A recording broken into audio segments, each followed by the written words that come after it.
जिंदगी में जीतने वाले और हार मान लेने वाले इंसान के बीच सिर्फ एक फर्क होता है, वो है निरंतरता, कंसिस्टेंसी। कई बार हमें लगता है कि हमारी मेहनत बेकार जा रही है, कोई रिजल्ट नहीं मिल रहा, लेकिन सच्चाई यह है कि जब तक आप रुकते नहीं तब तक आप हारते नहीं। नेपोलियन हिल ने कहा था, force yourself to be consistent and everything else will fix itself. आज हम इसी गहरी सीख को समझेंगे, चैप्टर दर चैप्टर, आसान भाषा और सच्ची मिसालों के साथ। पॉइंट 1, निरंतरता क्यों है जरूरी। जिंदगी में अक्सर लोग सोचते हैं कि सक्सेस कोई एक बड़ा इवेंट है, जैसे एक दिन अचानक सब बदल जाएगा और सारी खुशियां, नाम, पैसा और रिकॉग्निशन आपके सामने खड़ी होंगी। लेकिन असली सच्चाई यह है कि सक्सेस किसी एक बड़े स्टेप से नहीं आती, सक्सेस किसी एक रात में नहीं बनती। ये प्रोसेस धीरे धीरे बिल्ड होती है, छोटे छोटे कंसिस्टेंट स्टेप से। इमेजिन कीजिए, अगर कोई किसान आज बीज बोकर कल ही फल की उम्मीद करे तो क्या होगा। बीज को धरती में अपनी जड़ें जमाने के लिए समय चाहिए, सूरज की गर्मी चाहिए, पानी चाहिए और सबसे जरूरी है धैर्य और कंसिस्टेंसी। ठीक वैसे ही हमारे गोल्स भी समय और डेली एफर्ट्स मांगते हैं। सक्सेस दरअसल छोटी छोटी आदतों का क्यूमुलेटिव रिजल्ट है, और जब ये हैबिट्स कंसिस्टेंट होती है तभी वो बड़ा रिजल्ट पैदा करती है। कंसिस्टेंसी को अगर किसी सिंपल मेटाफोर में समझना हो तो सोचिए पानी की बूंदों को। पानी अपने आप में बहुत नर्म होता है, लेकिन जब वही पानी लगातार एक ही जगह गिरता है तो वो धीरे धीरे पत्थर को भी काट देता है। एक बूंद अकेली बेअसर लग सकती है, लेकिन लाखों बूंदें मिलकर एक पत्थर में गहरी लकीर बना देती है। अब सोचिए, यही प्रिंसिपल हमारी जिंदगी पर अप्लाई होता है। अगर आप रोज एक छोटा स्टेप लेते हैं, चाहे वो पढ़ाई में हो, फिटनेस में हो, करियर में हो या किसी पर्सनल गोल में, तो धीरे धीरे वो छोटे कदम मिलकर आपकी जिंदगी में एक बड़ा बदलाव लाते हैं। लेकिन शर्त यह है कि वो कदम लगातार हो। अब आप सोच सकते हैं कि क्या कंसिस्टेंसी सच में इतनी पावरफुल है। इसका सबसे बड़ा और टाइमलेस एग्जाम्पल है थॉमस एडिसन का।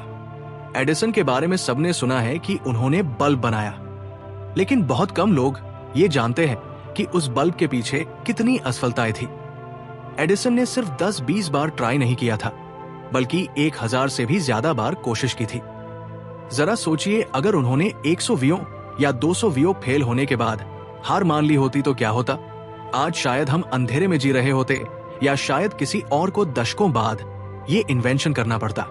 एडिसन से जब पूछा गया कि आपने 1000 बार फेल क्यों किया, तो उनका जवाब था, I did not fail 1000 times. The light bulb was an invention with 1000 steps. यही है कंसिस्टेंसी की ताकत।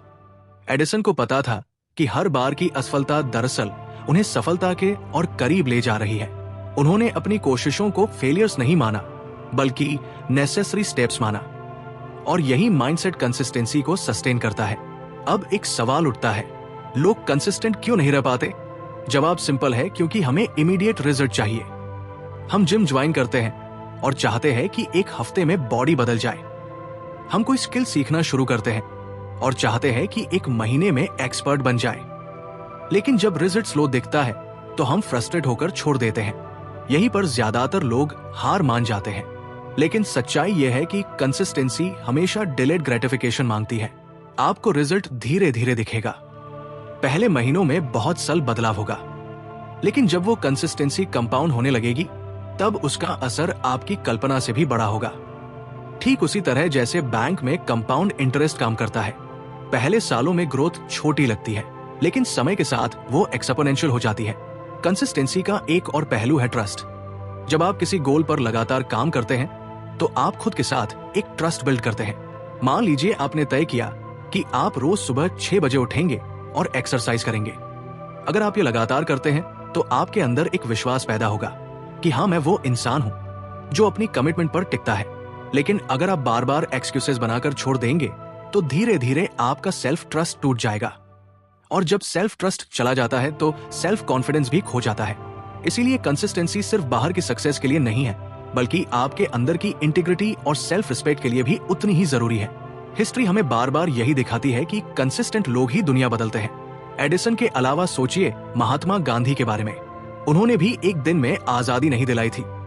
उनका कंसिस्टेंट अहिंसक आंदोलन, सालों की पेशेंस और छोटे छोटे स्टेप्स ने आखिरकार एक विशाल साम्राज्य को हिला दिया। या फिर सोचिए सचिन तेंदुलकर के बारे में। क्या उन्होंने एक मैच खेलकर गॉड ऑफ क्रिकेट का टाइटल पा लिया था? नहीं, वो सालों तक प्रैक्टिस, डेडिकेशन और मैच दर मैच कंसिस्टेंसी दिखाकर उस मुकाम तक पहुंचे। कंसिस्टेंसी की एक और खूबसूरती यह है कि यह आपको ऑर्डिनरी से एक्स्ट्राऑर्डिनरी बना सकती है। हर सक्सेसफुल व्यक्ति के पीछे कोई मैजिक नहीं होता, बस सिंपल और रिपीटेड एक्शंस होते हैं। लेकिन सोसाइटी उन एक्शंस को इग्नोर करती है और सिर्फ फाइनल सक्सेस को ग्लोरीफाई करती है। हम एडिसन का बल्ब देखते हैं, लेकिन उनकी 1000 कोशिशें नहीं देखते। हम तेंदुलकर के 100 सेंचुरीज सेलिब्रेट करते हैं, लेकिन उनकी रोज की प्रैक्टिस और सैक्रिफाइसेस नहीं देखते। लेकिन याद रखिए, जो चीजें दुनिया नहीं देखती वही चीजें आपकी सक्सेस को शेप करती है। तो सवाल यह है कि हम कंसिस्टेंसी कैसे डेवलप करें? उसका पहला स्टेप है स्टार्ट स्मॉल। बहुत बड़े बड़े गोल सेट मत कीजिए, वरना वह आपकी विल पावर को जल्दी एग्जॉस्ट कर देंगे। इंस्टेड छोटी छोटी चीजों से शुरुआत कीजिए। एग्जाम्पल के लिए, अगर आप पढ़ाई करना चाहते हैं तो पहले रोज 20 मिनट्स का रूल अपनाइए। अगर फिटनेस इंप्रूव करना है तो रोज डन पुशअप से शुरू कीजिए। अगर आप लिखना चाहते हैं तो रोज 100 वर्ड्स लिखने की आदत डालिए। ये छोटे स्टेप्स आसान लगेंगे, लेकिन जब आप इन्हें महीनों तक रिपीट करेंगे तो ये आपकी आइडेंटिटी का हिस्सा बन जाएंगे। कंसिस्टेंसी को सस्टेन करने के लिए दूसरा तरीका है ट्रैक योर प्रोग्रेस। जब आप रोज किसी काम को टिक करते हैं तो आपका दिमाग डोपामिन रिलीज करता है, और वो डोपामिन आपको अगले दिन फिर से वही काम करने के लिए पुश करता है। इसलिए कैलेंडर या हैबिट ट्रैकर मेंटेन कीजिए। ये एक छोटा साइकोलॉजिकल ट्रिक है, लेकिन इसका असर बहुत बड़ा है। तीसरा और शायद सबसे पावरफुल तरीका है remind yourself of your worth. जब भी आपको लगे कि आप हार मान रहे हैं, खुद से पूछिए, मैंने शुरुआत क्यों की थी? जब आपका वेजवाई क्लियर होता है तो कंसिस्टेंसी ऑटोमेटिकली सस्टेन होती है। एडिसन का वर्च था दुनिया को रोशनी देना, गांधी का वर्च था आजादी, सचिन का वर्च था क्रिकेट खेलना, खुद को प्रूफ करना और देश का नाम रोशन करना। आपका वर्च चाहे छोटा हो या बड़ा, लेकिन वो आपकी कंसिस्टेंसी को फ्यूल देगा। कंसिस्टेंसी क्यों जरूरी है? इसका सिंपल जवाब यही है, क्योंकि सक्सेस का कोई शॉर्टकट नहीं है। हर शॉर्टकट अंत में आपको वापस वही ला देगा जहां से आपने शुरू किया था। लेकिन अगर आप पेशेंस और कंसिस्टेंसी के साथ चलेंगे तो चाहे रिजल्ट थोड़ा देर से मिले, वो परमानेंट और इंपैक्टफुल होगा। तो याद रखिए, सक्सेस कोई एक बड़ा स्टेप नहीं, बल्कि हजारों छोटे कंसिस्टेंट स्टेप्स का नतीजा है। पानी की बूंद पत्थर को काट सकती है, तो आपकी छोटी कोशिशें भी आपकी जिंदगी बदल सकती है। एडिसन ने बल्ब 1000 कोशिशों में बनाया, तो सोचिए आपकी 8000 छोटी कोशिशें किस लेवल का मिरेकल आ सकती है। फर्क बस इतना है कि आपको हार माननी है या कंसिस्टेंसी का चुनाव करना है। अगर आपने कंसिस्टेंसी चुनी तो दुनिया की कोई ताकत आपको रोक नहीं सकती। पॉइंट 2, दिमाग और आदतों का साइंस।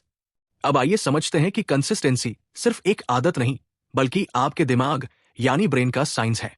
जब हम कहते हैं कि किसी इंसान ने किसी स्किल में हासिल कर ली, तो दरअसल हुआ ये कि उसके दिमाग ने उस स्किल से जुड़ी न्यूरल पाथवेज को इतना मजबूत बना दिया कि वो काम उसके लिए नेचुरल और एफर्टलेस हो गया।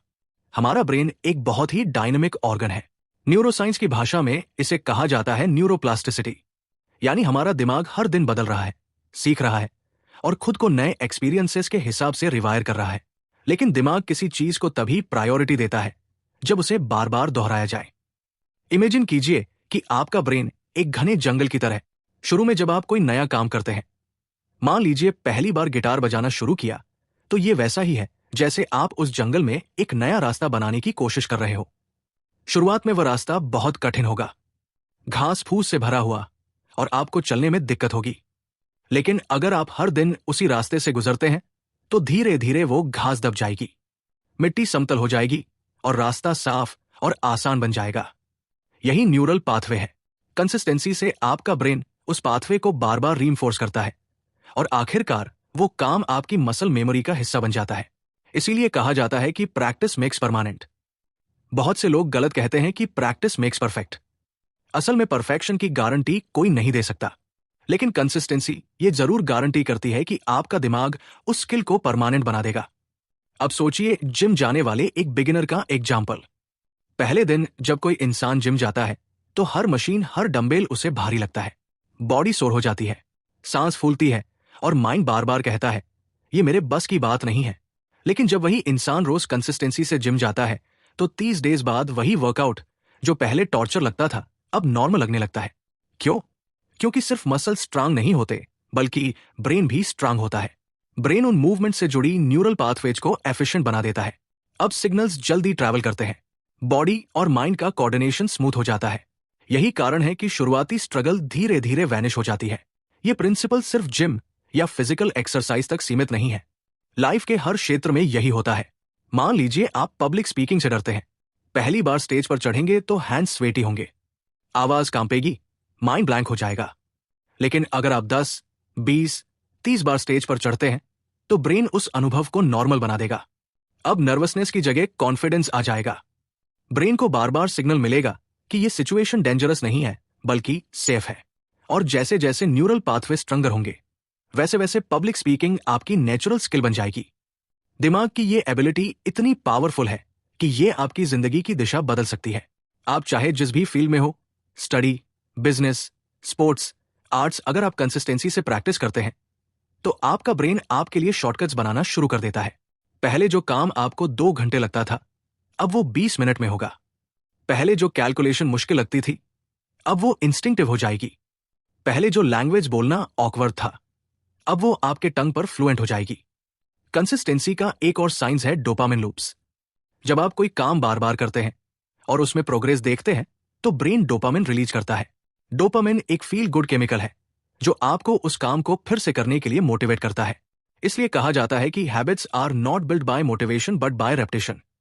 जब आप रेपिटेशन करते हैं तो आपका ब्रेन उस रेपिटेशन को रिवॉर्ड से जोड़ देता है। और यही कारण है कि कभी कभी पॉजिटिव हैबिट्स भी एडिक्टिव हो सकती है। जैसे कोई रनर पहले दिन दौड़ने में मुश्किल होती है, लेकिन कुछ हफ्तों बाद रनर्स हाई उसे दौड़ने के लिए खींचता है।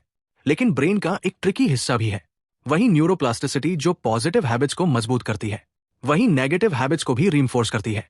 अगर आप रोज प्रोक्रेस्टिनेट करते हैं, रोज जंक फूड खाते हैं, रोज देर रात तक फोन स्क्रॉल करते हैं, तो आपका ब्रेन भी उन न्यूरल पाथवेज को मजबूत कर देगा और धीरे धीरे वो आपकी डिफॉल्ट आदतें बन जाएंगी। इसलिए कहा जाता है कि आप जो बार बार करते हैं वही आप बन जाते हैं। ब्रेन कोई मोरल जजमेंट नहीं करता कि ये आदत अच्छी है या बुरी। उसका सिंपल प्रिंसिपल है, repeat it enough and I will make it easy for you. इसीलिए कंसिस्टेंसी इतनी पावरफुल है क्योंकि वो आपके ब्रेन को तय कराती है कि आप किस डायरेक्शन में आसानी चाहते हैं, ग्रोथ या डाउनफॉल। अब सोचिए, अगर आप हर दिन 30 मिनट्स पढ़ाई करते हैं तो ब्रेन उस स्किल को धीरे धीरे एफर्टलेस बना देगा। पहले दिन कॉन्सेप्ट समझना मुश्किल होगा, लेकिन 60 डेज बाद वही पढ़ाई आपकी रूटीन बन जाएगी। अगर आप रोज मेडिटेशन करते हैं तो पहले दिन माइंड डिस्ट्रैक्टेड रहेगा, लेकिन कुछ हफ्तों बाद कामनेस और फोकस ऑटोमेटिक हो जाएगा। यही न्यूरो साइंस का जादू है। एक और रिसर्च बेस्ड फैक्ट न्यूरोसाइंटिस्ट ने प्रूव किया है कि जब कोई इंसान 21 से 66 डेज तक किसी हैबिट को लगातार करता है तो उसका ब्रेन उस हैबिट को ऑटोमेटिक बना देता है।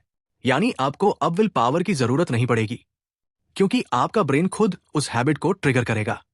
एग्जाम्पल के लिए, अगर आपने हर दिन सुबह उठकर पानी पीने की हैबिट बनाई है तो 30-40 डेज बाद आपका ब्रेन अलार्म बजते ही आपको पानी की तरफ पुश करेगा। तो अब सवाल यह है कि हम इस साइंस का यूज कैसे करें।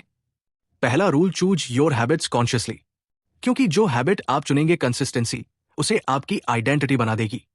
दूसरा rule, start with manageable repetition. Brain repetition से सीखता है, लेकिन अगर आप बहुत बड़ा लोड डाल देंगे तो वो रिजेक्ट कर देगा। इसीलिए छोटे स्टेप से शुरू कीजिए। तीसरा rule, pair habits with triggers, यानी किसी नई हैबिट को किसी एक्सिस्टिंग हैबिट से जोड़ दीजिए। जैसे ब्रशिंग के बाद 2 मिनट्स मेडिटेशन या ब्रेकफास्ट के बाद 10 पुशअप्स। ब्रेन इस पेयरिंग को आसान मान लेगा। कंसिस्टेंसी और ब्रेन साइंस का सबसे इंस्पायरिंग पार्ट यही है कि कोई भी इंसान, चाहे उसकी करंट सिचुएशन कैसी भी हो, अपने दिमाग को रिवायर कर सकता है। आपकी आदतें आपकी डेस्टिनी तय करती है और आपकी आदतों को कंसिस्टेंसी शेप करती है। ब्रेन हर दिन पूछ रहा है, तुम मुझे किस दिशा में ट्रेन करना चाहते हो? जवाब आपके हाथ में है। तो याद रखिए, ब्रेन का साइंस सिंपल है, रिपीट रिपीट रिपीट। हर रेपिटेशन न्यूरल पाथवेज को मजबूत करता है और जितनी बार आप दोहराएंगे उतना ही आसान वो काम हो जाएगा। जैसे जिम का बिगिनर स्ट्रगल करता है, लेकिन 30 डेज बाद उस स्ट्रगल को एफर्टलेस बना देता है, वैसे ही आपकी हर नई आदत कंसिस्टेंसी से आसान और ऑटोमेटिक बन जाएगी। दिमाग एक अद्भुत मशीन है, वो कभी रुकता नहीं, कभी थकता नहीं, लेकिन उसकी एनर्जी इस बात पर डिपेंड करती है कि आप उसे किस काम में लगाते हैं। अगर आप उसे कंसिस्टेंसी से सही दिशा देंगे तो वो आपकी जिंदगी को एक्स्ट्राऑर्डिनरी बना देगा, लेकिन अगर आप उसे अनकंट्रोल छोड़ देंगे तो वही कंसिस्टेंसी आपको गलत रास्ते पर ले जाएगी। इसलिए नेपोलियन हिल का ये लेसन यहां और भी रेलेवेंट हो जाता है। Force yourself to be consistent. क्योंकि जब आप खुद को कंसिस्टेंसी की तरफ पुश करते हैं तो आपका ब्रेन बाकी का काम खुद कर लेगा। धीरे धीरे हर स्ट्रगल आसान हो जाएगा और हर छोटा स्टेप आपकी जिंदगी का हिस्सा बन जाएगा। यही है साइंस ऑफ कंसिस्टेंसी। यही है ब्रेन की असली ताकत। पॉइंट 3, बाधाएं और बहाने। कंसिस्टेंसी की सबसे बड़ी दुश्मन अगर कोई है तो वो है एक्सक्यूजेस। जी हां, बहाने। इंसान का माइंड बहुत क्रिएटिव है और जब उसे किसी अनकंफर्टेबल काम से बचना होता है तो वो बहाने बनाने में जीनियस बन जाता है। टाइम नहीं है, मूड नहीं है, एनर्जी नहीं है, रिजल्ट नहीं दिख रहा। ये सारी लाइंस हम सब ने कभी ना कभी खुद को बोली है। लेकिन सच ये है कि ये बहाने टेम्परेरी होते हैं और अक्सर सच नहीं होते। ये माइंड के सेल्फ डिफेंस मैकेनिज्म्स हैं जो हमें कंफर्ट जोन में बनाए रखने के लिए एक्टिवेट होते हैं। सोचिए, जब आप किसी गोल के लिए पहला स्टेप लेते हैं तो शुरुआत में एंथुजियाज्म हाई होता है। आप एक्साइटेड होते हैं, मोटिवेटेड होते हैं। लेकिन जैसे ही शुरुआती एक्साइटमेंट उतरती है और असली मेहनत सामने आती है, मैकेनिज्म्स है जो हमें कंफर्ट जोन में बनाए रखने के लिए एक्टिवेट होते हैं। सोचिए, जब आप किसी गोल के लिए पहला स्टेप लेते हैं तो शुरुआत में एंथुजियाज्म हाई होता है। आप एक्साइटेड होते हैं, मोटिवेटेड होते हैं। लेकिन जैसे ही शुरुआती एक्साइटमेंट उतरती है और असली मेहनत सामने आती है, माइंड एक्सक्यूजेस देना शुरू कर देता है। माइंड कहेगा, आज मत करो, कल से शुरू करना, या तुम्हारे पास रिसोर्सेज नहीं है, या अभी सही टाइम नहीं है। लेकिन सच्चाई यह है कि परफेक्ट टाइम नाम की कोई चीज एक्सिस्ट ही नहीं करती। अगर आप आज शुरू नहीं करेंगे तो कल भी वही एक्सक्यूजेस सामने खड़े होंगे और ये साइकिल कभी खत्म नहीं होगी। एक्सक्यूजेस की सबसे डेंजरस क्वालिटी यही है कि वो हमें लॉजिकल लगते हैं। एग्जाम्पल के लिए, अगर आप कहते हैं मेरे पास टाइम नहीं है, तो आपको खुद लगेगा कि ये सच है। लेकिन जरा सोचिए, क्या आपके पास दिन के 24 घंटे नहीं है? लेकिन सवाल यह है कि उन 24 घंटों को आप कहां इन्वेस्ट कर रहे हैं? अगर आप सोशल मीडिया पर 2 घंटे स्क्रॉल कर सकते हैं तो आप स्टडी के लिए 30 मिनट्स नहीं निकाल सकते। अगर आप सीरीज बंज वॉच कर सकते हैं तो आप जिम के लिए 35 मिनट्स क्यों नहीं निकाल सकते? द ट्रुथ इज, टाइम कभी नहीं मिलता, टाइम बनाया जाता है। दूसरा कॉमन एक्सक्यूज है मूड नहीं है। हम सोचते हैं कि हमें काम करने के लिए पहले सही मूड चाहिए, लेकिन यह साइकोलॉजी का ट्रैप है। रिसर्च बताती है कि मूड एक्शन से आता है, एक्शन मूड से नहीं। यानी जब आप काम शुरू करते हैं तभी आपका मूड बेटर होता है। उदाहरण के लिए, अगर आपका मूड जिम जाने का नहीं है लेकिन आप किसी तरह खुद को वहां तक खींच ले जाते हैं तो 10 मिनट्स वार्म अप करने के बाद ही आपका मूड बदल जाता है। लेकिन अगर आप मूड का इंतजार करते हैं तो वो कभी नहीं आएगा। यही रीजन है कि सक्सेसफुल लोग मूड पर डिपेंड नहीं रहते, वो डिसिप्लिन पर डिपेंड करते हैं। तीसरा एक्सक्यूज, रिजल्ट स्लो है। ये शायद सबसे खतरनाक है। इमेजिन कीजिए, आपने डाइट शुरू की है या किसी एग्जाम की तैयारी। पहले कुछ दिन बहुत उत्साह से गुजरते हैं, लेकिन जब 2 हफ्ते बाद भी नोटिसेबल प्रोग्रेस नहीं दिखती तो माइंड विस्पर करता है, ये काम नहीं कर रहा, छोड़ दो। और यही वो क्रिटिकल पॉइंट है जहां ज्यादातर लोग कंसिस्टेंसी तोड़ देते हैं। लेकिन यहीं पर समझना जरूरी है कि success always works in silence. जैसे बीज जमीन के नीचे जड़ें फैलाता है, वैसे ही आपकी मेहनत भी सरफेस पर दिखने से पहले अंदर ग्रोथ बना रही होती है। अगर आप उसी टाइम कंसिस्टेंसी तोड़ देंगे तो आप कभी उस ग्रोथ को सरफेस पर आते हुए देख ही नहीं पाएंगे। वॉरेन बफेट का एक पावरफुल कोट है, habits are change too light to be felt until they are too heavy to be broken. यानी आदतें शुरुआत में इतनी हल्की लगती है कि आपको उनका असर पता ही नहीं चलता, लेकिन जब वो स्ट्रांगली बिल्ड हो जाती है तब उन्हें तोड़ना इम्पॉसिबल सा हो जाता है। यही बात एक्सक्यूज पर भी लागू होती है। शुरू में 1-2 बहाने कोई बड़ी बात नहीं लगते, आज स्किप कर लेते हैं, कल से कर लेंगे। लेकिन धीरे धीरे यही स्किप करना हैबिट बन जाता है और जब ये चैन मजबूत हो जाती है तब कंसिस्टेंसी टूट चुकी होती है। इसलिए आपको शुरुआत से ही इन बहानों को पकड़ना होगा और काउंटर करना होगा। अब सवाल उठता है, एक्सक्यूजेस से कैसे लड़े? पहला तरीका है सेल्फ अवेयरनेस। जब भी आपका दिमाग कोई एक्सक्यूज दे उसे तुरंत पकड़िए और लिख लीजिए। फॉर एग्जाम्पल, अगर आपका माइंड कहता है मेरे पास टाइम नहीं है, तो लिखिए और उसके बगल में काउंटर पॉइंट लिखिए। मेरे पास रोज 2 घंटे फोन पर स्क्रॉल करने का टाइम है, तो मेरे पास 30 मिनट स्टडी करने का भी टाइम है। ये सिंपल एक्सरसाइज आपको दिखा देगी कि आपके एक्सक्यूज सच नहीं बल्कि इल्यूजन्स है। दूसरा तरीका है माइक्रो कमिटमेंट्स। जब माइंड कहता है आज जिम मत जाओ, तो आप उससे कहिए ठीक है, मैं बस 5 मिनट्स के लिए जिम जाऊंगा। और जब आप वहां पहुंच जाते हैं तो अक्सर आप पूरा वर्कआउट कर ही लेते हैं। यानी अपने एक्सक्यूज